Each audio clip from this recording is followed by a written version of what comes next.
Good morning, Pavilion family. This has been the most incredible year for Glenn and I. Yeah. First of all, last January 2017, we were invited to a celebration of the move to this place. Yeah.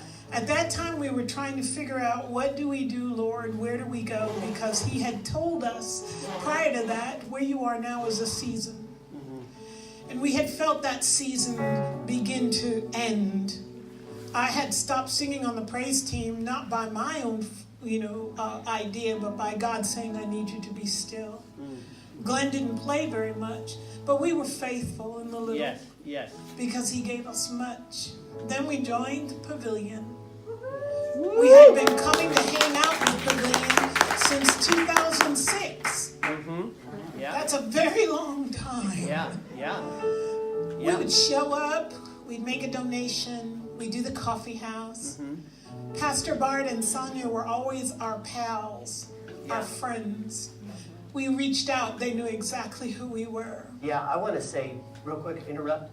She gave a blessing of $300 on 2006, and it was the startup money that we used to start up the coffee house. To start the coffee house. Yeah. To build a stage. So she was the one that started it. Since then, my life has changed. Since then, our lives have changed. Yes. Fast forward to 2017. About a year ago, Glenn started coughing.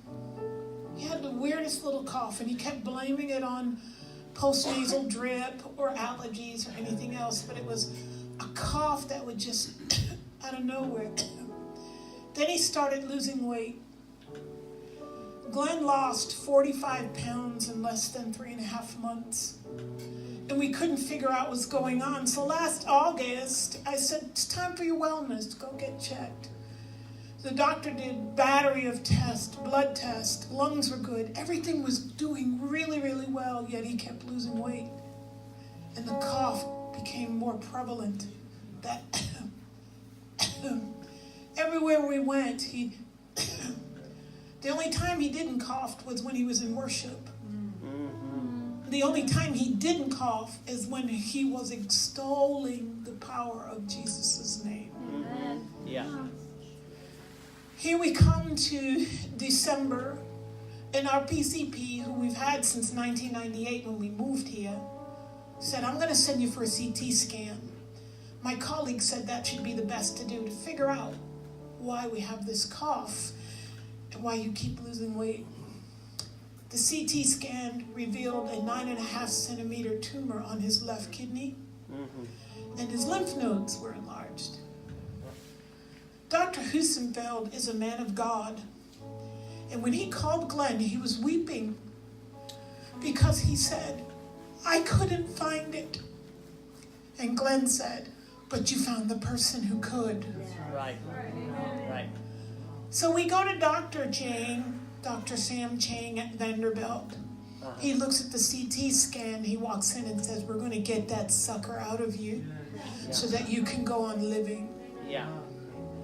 On January 9th, my husband went in for a radical nephrectomy. They took his entire left kidney and the lymph nodes and fatty cells and everything else that was around it. The blessing on that day were the people that were around us. The blessing on that day was when Pastor Bart said, let us pray before they put him under. That little area was filled with doctors and nurses. Yep. And his nurse, named Hannah, got there a little late due to the weather.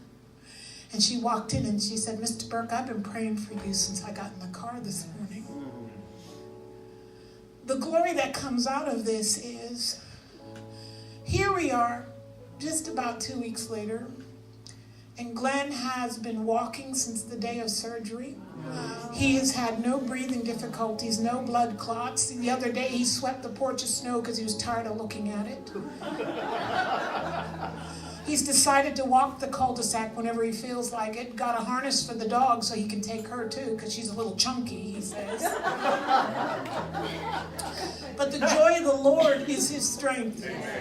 Every day he would walk the hallways with his little intravenous thing, calling it, doing his laps.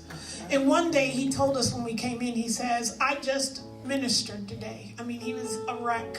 I said, what happened? He says, you know the guy next door to me that has one tube going in to empty his stomach and another one to feed it? I said, yeah. He says, the staff hate him because he's so mad. He's so angry. Well, I was walking by doing my laps, and he said, could you come in here for a minute? And he said, are you a preacher? And Glenn said, I'm a Christ follower. Do you need some help?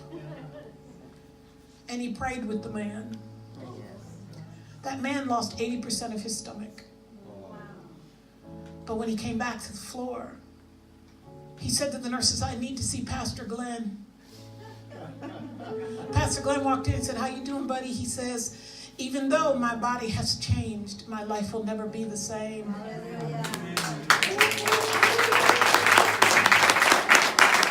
I was blessed 34 years ago to meet somebody that I thought was really cute but really young.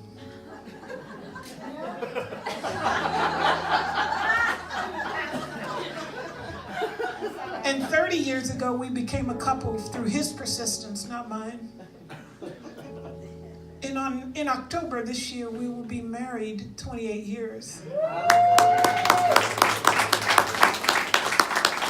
What I'm trying to say is, when you find your friend, when you find that person that has no problem crying with you, laughing with you, and loves you whether you wear a size 6 or a size 60, that is the partner God gives you. Right. My biggest fear, and those who know me best, who love me best, was that I was going to lose my best friend. Yeah. And my pastors put their arms around me. And my friends, my family, put their arms around me and said, God ain't going to do that. Ain't going to do that. So I'm saying today, I stand here just shy of my 60th birthday, praising God for his incredible blessing of the guy I call Glenn Patrick Burke. He was brought to his parents as a gift. He was adopted. And his mother, those who met Mary, is 78 years old and drove 9 hours to be by her son's side. I know people who would be calling, how's she doing? How's he doing? No, she got in her car, drove through the mountains of North Carolina, and showed up in Tennessee at my door with more clothes than I can even imagine, because she thought she was going to be here for a lifetime. But she didn't realize that Glenn serves a powerful God. And the day that he had surgery, he put his legs on the side of the bed and said, I have to walk. And he got up and walked. And as he's walking, he's praising God up and down the hallways.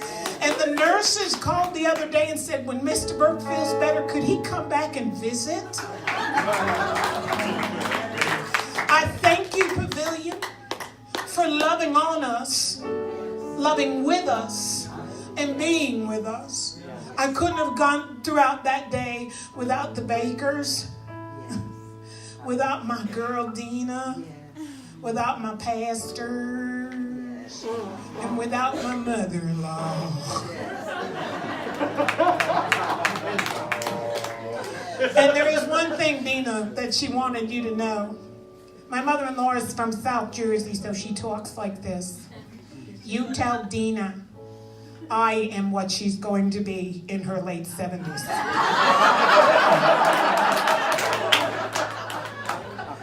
I pray that this year, hallelujah, thank you, Father, I pronounce that this year will be the year of growth to almost explosion.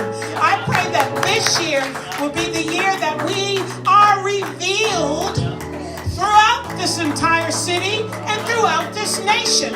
Why shouldn't Washington, D.C. know who we are? Why should, South Africa know who we are?